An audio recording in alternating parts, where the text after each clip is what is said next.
Hello everybody, Jamie the Board Game Man. Now, Underdog Games brought us Trekking the National Parks in 2014. Then in 2018, they gave us Trekking the National Parks 2nd Edition. And then in 2020, they came out with Trekking the World. And today's game came out in the year 2022. Today we're looking at Trekking Through History.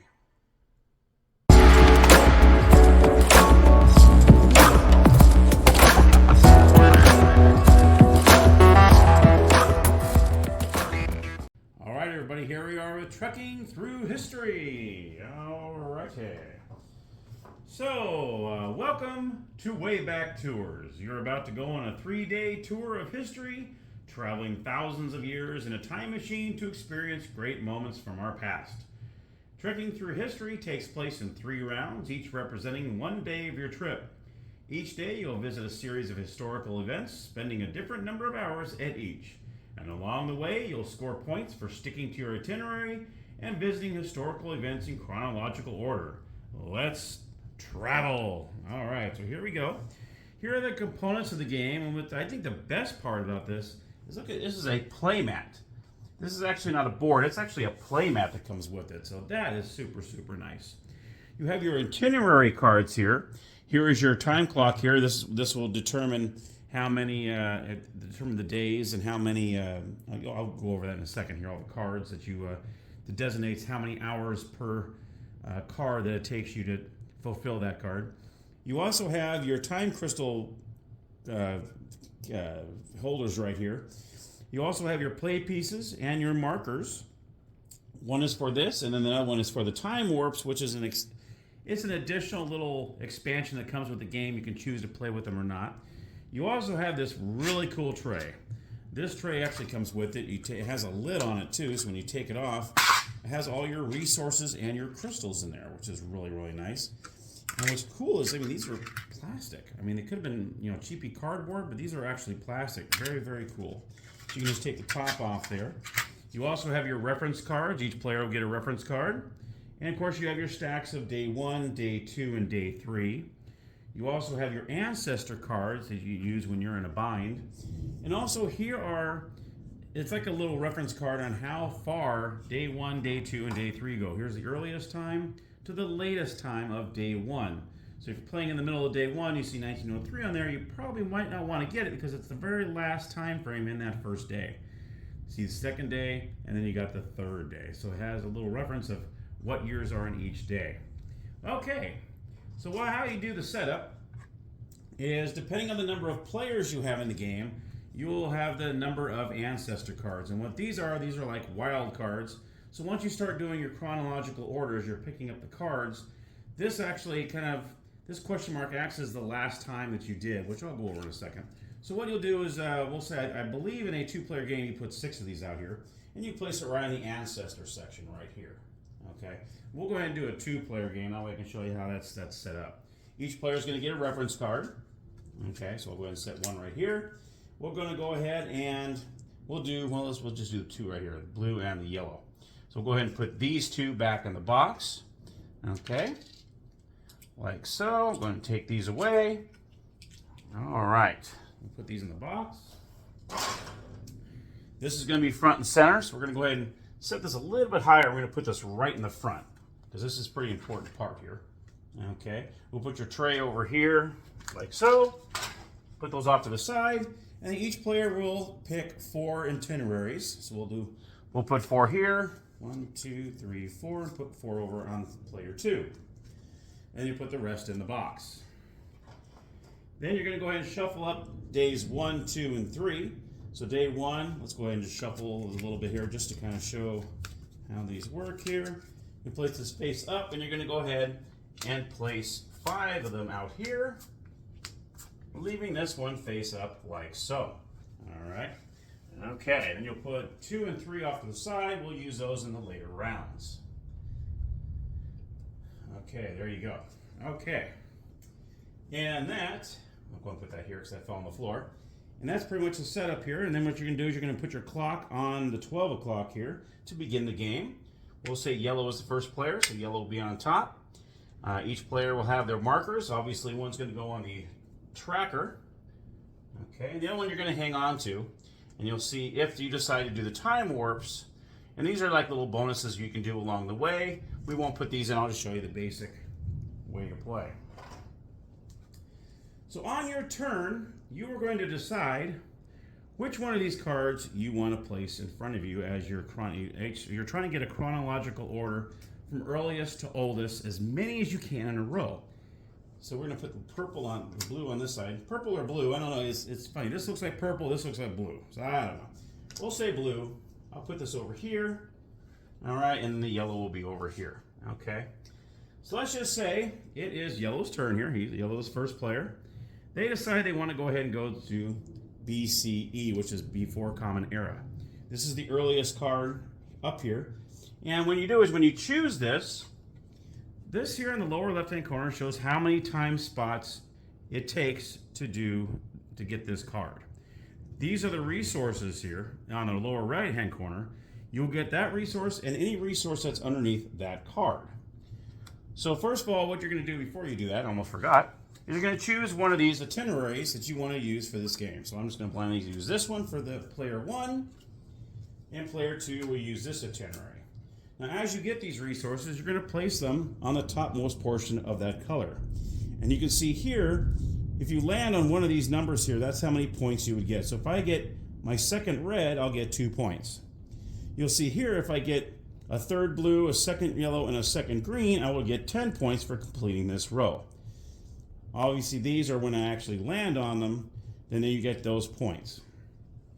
Okay, so yellow decides they're going to go ahead and go with that 1472 BCE. This is the earliest card we have on here. Okay, it's going to cost them 2 time. All right, so what you do is you're going to take your clock and you're going to move it 2 spaces. Now, what I almost forgot to mention as well is each player starts off with 1 crystal. So you're going to put this in your little holder. And what that allows you to do is you can take off the number of crystals you have off the time that's on the card. So for instance, if I only wanted to use 1 time instead of 2, I can use that 1 crystal and I only have to move 1. But you can never use all the time. So see there's 2 here, you can't use 2 crystals to do it. You always have to at least move 1. Okay? He goes ahead and takes this one. It's going to take 2 time. We move to 2. I'm going to get a red and also a yellow. Okay, so I'm going to go ahead and take one from here. I'm going to place that on the top portion here. I'm going to get this and place it on the uppermost section right there. Okay, and this one is create your own success with Hashaput. And what's cool is on the back of the card, it kind of tells you what happened. Create your own, and it tells you take lessons in leadership and savvy from Hashaput, one of the most successful pharaohs in ancient Egypt. And it kind of tells you about what's on the cards. So it's actually kind of an educational game as well, which is pretty cool as well. All right, I'm going to go ahead and I'm going to place this right here. And now I've started my chronological tour of the place, all right, so now I got a red and a, I guess you could call that brown, I suppose. That looks kind of more like a brown. Now let me go ahead and go over what these are here. I didn't even go over what these different scenarios are here. As you can see, let me go ahead and grab the instruction booklet. The red, I know it has them in here, it kind of explains each one of those. Let's see here. Oh, here it is. So the red is a personal experience. Okay, that's what the red little face means. This means an event experience. This is innovation experience. And then you have the progress experience. So that's what those are. And of course you have the W's, which are wild, which you'll probably see in a few minutes. And then also you have the time crystals. So those, and the time crystal looks like that. Okay, so those are the different, and you can see right here, you have a time crystal if I choose that one here. So each one of them are on the bottom, okay? Okay, so let's go ahead, and he's gonna slide over, like so. And you're going to take this top one and put it right here. Okay, so now it is Blue's turn. Blue's gonna decide what they want. They'll probably go for that 506 BEC, because that's the next lowest one. And plus he wants to try to get down here, try to get this row here as well. So let's go ahead and he's going to pick up this. It's going to cost him 2 time. So blue will go 2. Who was ever on top would actually go next. So it's not a tie. It's like the person on top here would go next. Now let's just say, for explaining purposes, since this has a 2 on there, I only wanted to use 1. So I would use my 1 crystal, and I'd only use 1 time. So let's just say I get this. I place it over here in front of me, go ahead and move this off to the side a little bit. That way we can see what we're doing here. Okay. And I'll only move one. So I get this, I get the brown, and I get a crystal. Okay. So I grab a crystal, put it back on here. Okay. And I also get a brown, which I would put on my itinerary right here on the top. Okay. Like so. Okay. I'll move these over just a little bit so you can see a little more of what's going on here. There's a lot going on here. Okay. So now what happened is I'm still behind, so I get to take another turn. So you can either be right here and still be on another turn, or if you're behind the other next player after you've made your turn, then you get to go next. Okay. All right. So I've taken my turn. I used one crystal. I only used one. I really didn't need to do that because if I was here, I'd still be next. But I kind of wanted to show you what happens if you're still behind. If you take a turn, you do get to go again. All right. So blue gets to go again. These are going to slide over like so. All right. And we got this. Now, I can decide to do the 221 BCE if I choose to, but I won't get any of the extra little goodies down here. I'd only get what was on here. So I can go ahead and say, you know what, I like to do that because all these jump ahead quite a bit here. These jump quite a bit. I'm still in the before Common Era stage. So I'm going to go ahead and take this one. And like I said, this would cost me 2. All right. So I'll go 1, 2. And I go ahead and place this right here. And I would just get the event. All right. So I take the event token. I place it right on top here. Okay. And then we go on to yellow. Yellow's going to look and say, okay, what do I want to do here? I've got a 1472 BCE. All these still jump ahead. Do I want to take that chance? Well, let's just say I don't. This is when you can use, okay, the ancestor card. What the ancestor card do is kind of like a wild, and what you do is you take the ancestor card. This is going to be the same year that's on your card. It's going to cost you 3 time, and you can do the same thing with the ancestor cards. You can actually use your crystals to bring it down to 1 if need be, or bring it down to 2. These are all 3. Let's just say I went ahead and I used it. So I get 3, and I also get a wild token. So I'm going to place this here. I had to move 3 spots, 1, 2, 3.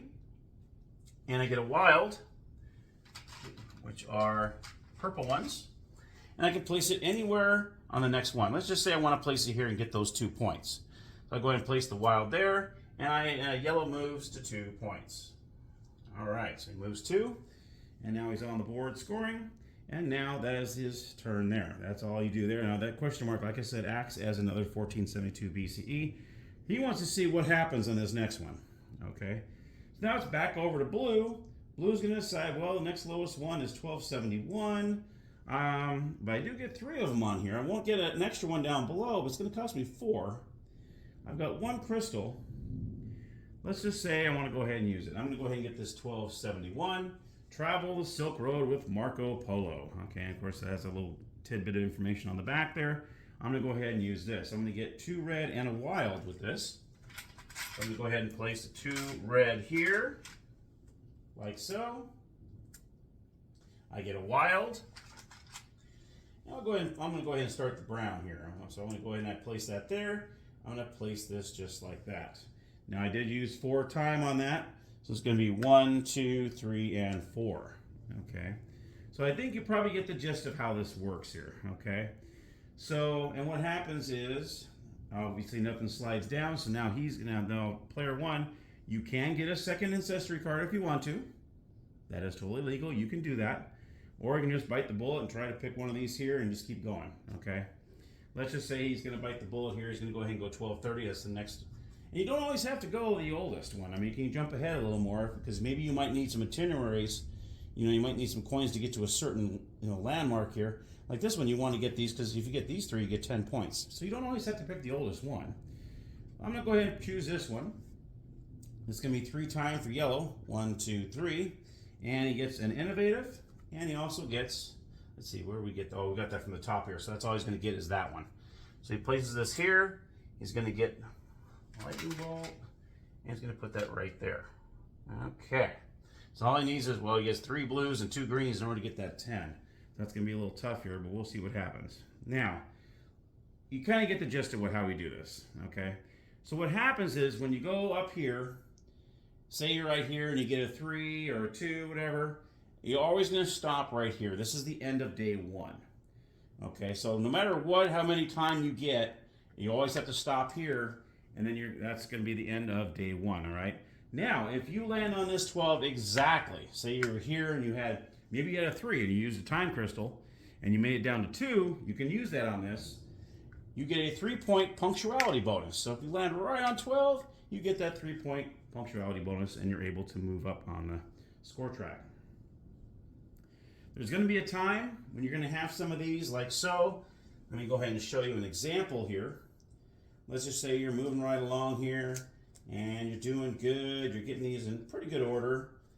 And let's just say you had the 1504 here, and then you end up getting, let's see, 1690. And all of a sudden you come across, you're like, uh-oh, I can't do any more. There's nothing else here. I don't really want to spend. I can get an accessory card, but you only get so many of those per game. Maybe I'll stop right here. Maybe there's nothing here I can get. I'll just go ahead and close it out. So what these here are, this is how many of your chronological order you have, and you get those points at the end of the game. So I have 1, 2, 3, 4, 5, 6. So I have 6 in a row here. Say I want to start another timeline. What I would do is I would take these and place them face down in front of me. That closes out that, and then I can start a whole new timeline with the next card and so on. And then I would go on from there, playing my cards, whatever. And at the end of the game, you'd actually see, okay, 1, 2, 3, 4, 5, 6. You look at 6, you get 10 points for that timeline. And then you'd move up 10 points. That's at the end of the game. So the points you do during the game are on your itineraries. And any kind of itinerary points you get those immediately. At the end of the game is when you score your timelines. You flip them over. Okay, there's 5 cards in this one. You can see it goes up to 10. You can actually get 30 points if you get 10 in a row. Any more than 10, you get 3 points for each one. When it comes to the crystals, when you gain a crystal, you cannot play that crystal that turn. You must wait until at least your next turn before you can use your crystals. Okay, so you can't just get a crystal here and I'm going to use it right now. It cannot be on that same turn when you get a crystal. You can continue playing like this until both players get to 12. Once both players get to 12, these all get wiped off. Day 1 is complete. All right, these get all taken out. Ancestors stay there. Your timelines will stay there. Okay, then you shuffle up deck 2, day 2, I should say. You put these out like so. And now your itineraries get wiped clean as well. These will all get taken off. These will all get returned back into the tray. Put everything back in there. All your crystals will stay the same. This will stay here. If you have any other timelines that face down, that's fine. Those all stay the same, okay? And then, let's go ahead and get rid of this too. Oops. Okay, put these 3 reds away. Okay. These get put aside, and then the 3 that you have remaining, you're going to go ahead and choose which one you want to use. I'm going to go ahead and use this one for this one, and this one for this round, okay? And you still have 2 remaining, but you only play 3 of them, because there's 3 days. So you're going to have 1 extra one, you're going to have to decide which one on the 3rd day, you have to decide which one you want to play. And then you go ahead and leave it this the way it is. Yellow would be the first player, and then you'd go on your merry way on the 2nd turn. Now let me go ahead and show you. And like I said, after the 3 days, you're going to count. You're going to see where you're at on the scoring track. You're going to count all of these, which are your time stamps. You're going to go ahead and go through each one of those, and then whoever has the most points at the end of the game wins. Now let's go ahead and go over those time warps I was telling you about. This is a little expansion that comes with the game. There's 24 of these cards, and obviously you'd only use 3 of these, so you have lots of options, lots of replayability with these. Some of these, you'll stick right in the middle. And like these are infinite, so you can use these as many times as you want. Some of these actually have a little circle down at the bottom, and that's for this second one. It's only a one-time use. So let's just say, for instance, on this one, choose 2 history cards from the departures row, gain them, but do not gain their additional benefits. So I can actually pick up 2 of these cards, but I wouldn't get any of the benefits, but I can add them to my timeline. Once you do that, okay, yellow's used it, you would put your token right there, and that shows that you used it for that round. Okay. You would choose 3 of these at the beginning of the game, and you'd go ahead and place them, like so. You kind of place them in the middle here, and then you kind of do like this. And then after that first day, you would get your tokens back, and you'd flip it over to the next one. Like this one here, if you want to use it, it's 3 time, and it says gain the benefits and additional benefits from a history card in the departures row, then discard that card. So if you know another player needs a certain card in there, you can go ahead and draw that card, you gain the benefits and the additional benefits from the history card, and then you simply discard it. So that way the other player doesn't get it. So you can do that, and you use that only 1 time. Once you use it, you go ahead and put that there. Okay, and then you move on to your third one. This is an infinite one. When you take a card with a printed hour cost of 4 or more, you gain 3 points. So that's pretty cool too. And you can use that as many times as you want because there's no circle down the bottom. This is infinite. So if you do choose a card that has 4 on the bottom, like for instance this one, then you would get 3 points on the score tracker. Okay, so that's a little additional thing you can do. There's all, like I said, there's all sorts of time warps in here, and you only use 3 per game, so you can use play this quite a few times and have different time warps every single time. All right, and that, my friends, is trekking through history. So let's go ahead and head up to the game room, and I'll give you my final thoughts.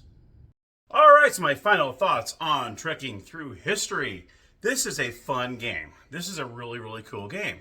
I like the way it looks. It looks fantastic. I like how you choose the cards and try to keep your timeline in a chronological order as long as you can, because the longest you get it, the more points you get for it. I like how you can manipulate time with those little crystals, which is really cool. And also the ancestor cards. Trying to use those in a good way, or maybe you're on that, you got 9 in a row and there's nothing looking good on there. Get that 10th one, because it's a jump of 9 points when you go from 9 to 10 in a row. It's totally worth it if you can spend that 3 or 4 hours on there. I think it's, three hours on there. Hey, if you can use it, do it. If you've got some crystals, use it even better. And those ancestor cards, of course, you only have so many per player count. So you got to be careful of that too. You can't, you can get as many as you need. There is no, okay, I got to cap off to 2 per day or something. There isn't. But once they're gone, they're gone. But if you're trying to get to that, 8, 9, 10 mark in a row and there's no cards out there for you, that's the best time to use one of those if you can.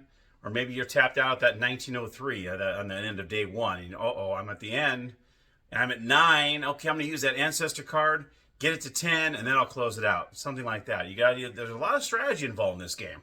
It's very easy to teach, but there's a lot going on in the game. You're determining, okay, that's the lowest one out there. I want to get that one because that fits my thing. But then again, I really need for my itinerary, if I go to this one, I know I'm going to jump ahead more, but I'm going to get those points on my itinerary. Because once that day ends, the itinerary goes bye-bye. So you only have a certain amount of time to finish that itinerary before it's done, and then you go on to the next day, and your previous itinerary is gone. You start a whole new one the next day. So there's a lot of strategy involved in this game. That's why I really, really like this game. So I would highly recommend it. Of course, the National Parks and World are great games. History is way different than these two. Obviously, if you've played these two are actually pretty similar to each other. Well, this one's completely different, and I absolutely love it. So if you don't have it, look into getting it, because it is not only just a beautiful, it looks great. The artwork is wonderful on it, and it's just pure fun. And of course, it's educational too. That way, you see back in 1000, what happened then? And you can flip the card back and read what it's about. So it's pretty cool. And I like what it says here on the inside the cover. It says, history is not a burden on the memory, but an illumination of the soul. Ooh, pretty deep. All right, my friends. Thank you so much for watching. I appreciate you watching. Let me know what you think about the game. Let me know if you have it or don't have it. Maybe it's one that you might be interested in. I always love that as well. So thank you so much for watching again, and I appreciate your support. And as always, happy gaming.